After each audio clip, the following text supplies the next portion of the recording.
वडगाव येथील निवासी दिव्यांग विद्यालयात जगज्योती महात्मा बसवेश्वर महाराज यांची जयंती साजरी।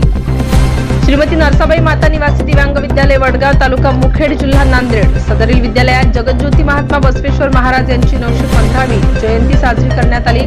त्यावेळी संधी निकेतन शिक्षण संस्थेचे सचिव रमेश दादा वडगावकर यांच्या हस्ते महात्मा बसवेश्वर यांच्या प्रतिमेस पुष्पहार अर्पण करण्यात आला। मुखेड तालुक्यातील वडगाव येथे असलेल्या श्रीमती नरसाबाई माता निवासी दिव्यांग विद्यालयात वार बुधवार दिनांक 30 एप्रिल 2025 रोजी महात्मा बसवेश्वर जयंती साजरी करण्यात आली। यावेळी कार्यक्रमाचे अध्यक्ष संस्थेचे सचिव रमेश दादा वडगावकर तर प्रमुख पाहुणे म्हणून विशेष शिक्षक बलभीम राठोड हे मंचावर होते। या प्रसंगी शाळेचे मुख्याध्यापक देवीदास वाडीकर, ज्ञानेश्वर पवार, राजू नेवळे, पांचाळ शिवाजी, मिसे संगप्पा, मुस्ताफरे शिवानंद, जाधव नागनाथ, नाईकवाडे पवन, केशव पवार, पोतंगले मधुकर, नामदेव भत्तापले, माधव कोंडेवाड, पलाटे तानाजी, संजू कॅदरकुंडे, वामन राठोड, शेख फिराजी लागडवाड, दादगे विश्वांभर, हनुमंत नेवळे, समर्थ पाटील आदी जण उपस्थित होते।